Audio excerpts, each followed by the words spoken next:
Olá, sétimo ano. Agora eu preciso que vocês apanhem o livro de português. Toda vez que eu falar livro de português, é o livro maior. Nós vamos corrigir as páginas 27 em diante. Na aula anterior, eu expliquei para vocês sobre substantivos, adjetivos e expliquei que em algumas situações acontece a substantivação, ou seja, palavras de outras classes gramaticais, elas assumem esse valor de substantivo. Pode ser um verbo, por exemplo, fumar faz mal à saúde. Aí o verbo fumar, ele está tendo o sentido de substantivo. Aí a gente viu aquele exemplo, a bonitinha da minha filha.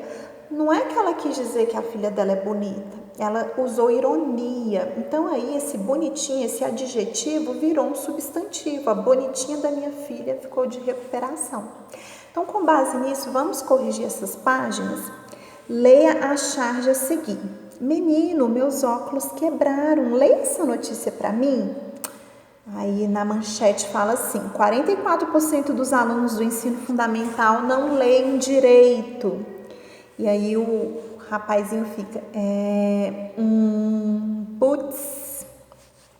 Então, nós vimos aí um humor, né? A intenção do autor de produzir esse humor. E as charges têm essa intenção. Número 1, podemos afirmar que o autor desse quadrinho criticou o quê?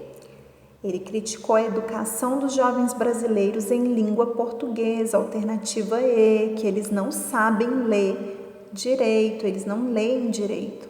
Número 2, para produzir esse quadrinho, o autor ele teve o quê como mote, como tema, a base dele, o assunto?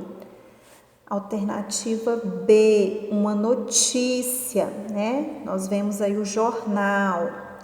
Na frase, leia essa notícia para mim, podemos identificar um ato de fala, ou seja, uma ação verbal realizada pelo idoso. Qual foi essa ação verbal?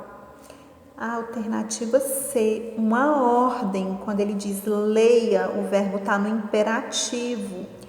Esse é um ato de fala, ele está dando uma ordem, ok?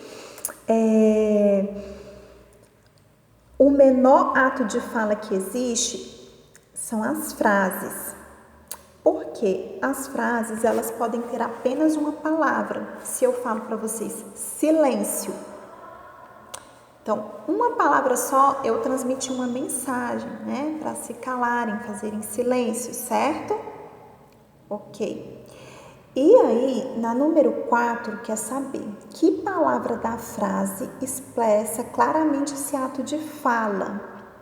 O verbo ler, quando ele fala leia, ele expressou, é uma frase, se eu falo leia, eu estou dando uma ordem, ok?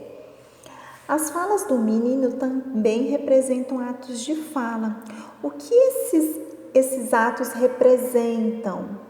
Então, representa a dúvida do menino por ele não saber ler direito, né? E como são classificadas essas frases proferidas pelo menino? São chamadas de frases de situação, que são frases curtas e tem esse nome porque nós só conseguimos entender o seu significado dentro do contexto, ok? Lê as duas frases a seguir e responda a questão proposta. O menino chegou cansado da escola. O menino cansado chegou da escola. Elas têm o mesmo sentido? Não, gente, só inverteu aí a ordem, né? Mas o sentido ficou outro. Porque na primeira frase qualifica o menino que ele chegou da escola cansado, um estado permanente. Naquele dia foi difícil, ele estava cansado naquele dia. Já no segundo enunciado, dá a ideia de um cansaço permanente.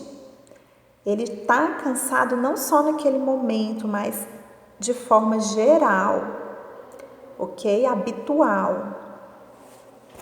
Número 8. Aí tá falando sobre adjetivação, que é um fenômeno quando uma palavra de outra classe gramatical assume a função de adjetivo. Nós não vimos a substantivação? quando palavras de outras classes se transformam em substantivo, acontece também com os adjetivos. Palavras de outras classes têm função de adjetivo. Então, é para marcar a alternativa em que isso acontece. E a alternativa correta é a alternativa D. Paula correu, correu, correu, mas não encontrou um cristão que ajudasse naquela tarefa. Cristão aí, nós vemos, ela é uma palavra de outra classe gramatical, é um substantivo, mas aí ela está tendo uma ideia de adjetivo, ou seja, ninguém estava ali para ajudá-la, nenhuma pessoa caridosa estava ali para ajudá-la, nenhum cristão, ok? Na número 9, nós temos o exemplo de um microconto. Lembra que eu expliquei para vocês que o microconto ele é uma narrativa bem curtinha mesmo, mas que transmite uma história? Então, a gente tem aí um mini conto. E baseado nos seus conhecimentos sobre o conto, que tipo de narrador a gente observa nesse mini conto aí? Ó, o menino, olhando para uma foto na parede, pergunta ao pai: pai, por que a mamãe foi para o céu? Então, nós vemos aí um narrador observador, ele só está narrando, ele não participa da história. B. Apesar do tamanho minúsculo, esse conto apresenta conflito, clímax e desfecho. Vamos identificar o conflito, tá aí no início, ó. Pai, por que a mamãe foi para o céu? O conflito, a situação, o problema, né? E o clímax, ó, enquanto apertava forte a mão do menino. Esse é um momento de maior tensão. E o desfecho, para não deixar teu irmãozinho sozinho. Bem triste, né? Número 10.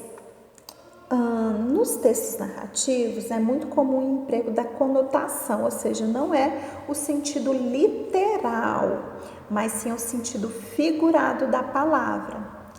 Por exemplo, identifique no microconto uma expressão de sentido conotativo.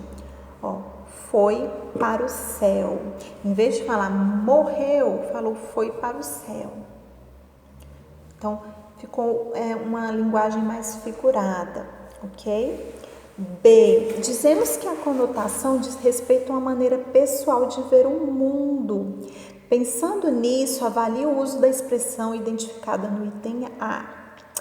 Esse uso foi adequado? Sim, porque quem falou foi para o céu. Por que a mamãe foi para o céu? Simula a fala da criança, né? E as crianças, nesse universo infantil, elas têm essa característica de dizer que quando alguém morre, virou uma estrelinha, foi para o céu, tá bom? 11. As narrativas, elas apresentam uma sucessão de fatos. Então, percebemos a referência a 2 fatos ocorridos antes da cena principal. Vamos lá? Quais são esses 2 fatos que aconteceram? A morte do irmão e a morte da mãe. B. Esses fatos aconteceram primeiro? Não, a gente vê que quem morreu primeiro foi o irmão e depois a mãe. Sobre o emprego dos artigos no texto, analise as afirmações a seguir e marque a alternativa correta. Ó, a única alternativa correta é a 3. No caso, a alternativa C. Em o menino, o artigo poderia ser substituído por um menino, sem prejuízo de correção gramatical e de sentido. Se o autor tivesse colocado um menino, não mudaria o sentido e nem estaria errado em sentido gramatical, ok? Na número 13, ainda falando sobre a substantivação, né? O que torna uma palavra um substantivo são os determinantes que usamos antes dele, que pode ser um artigo, o, a, os, um pronome possessivo, meu, seu, nosso, um demonstrativo, aquele, um numeral, primeiro, segundo. Então, agora lê as frases a seguir.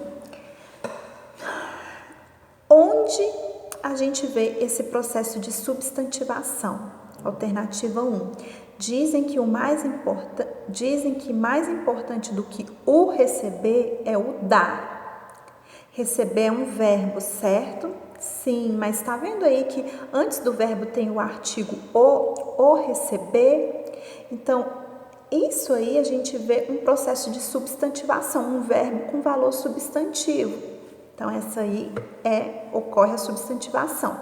Número 2. A beleza de cada pessoa não se resume à aparência física, tenha certeza disso. Aí não ocorre a substantivação, ok? Depois que limpei a casa toda, o inteligente do Rodrigo passou com a sandália toda suja de terra. Inteligente é um adjetivo, mas como aí a gente vê que ela está precedido pelo o artigo o inteligente do Rodrigo, nós vemos aí que houve esse processo de substantivação, ok? A charge é um gênero textual humorístico cuja função é criticar um acontecimento ou personalidade pública. Aí não tem, aí o substantivo charge não está tendo função mesmo de substantivo. Só os ousados saem na frente neste serviço. Ousados, adjetivo, mas como está acompanhado do artigo os ousados, aí tem função de substantivo. Então, qual é a alternativa? A C, apenas a 1, a 3 e a 5. Observe o título da série a seguir. Os defensores. Como se classifica a palavra os defensores aí? Sim, como substantivo, porque aí a gente observa o emprego do artigo os defensores, ok? Escreva uma frase utilizando a palavra defensores e a classifique de acordo com o sentido que você atribuir. Poderia ser: os defensores dos animais fizeram um protesto ontem. Os defensores dos animais, aí no caso tá com valor de substantivo. Se eu falo meu pai e minha mãe são os meus maiores defensores, aí tá com uma classe gramatical de adjetivos, certo? Então essa foi a nossa correção, meus amores, corrijam aí no livro de vocês. Até mais!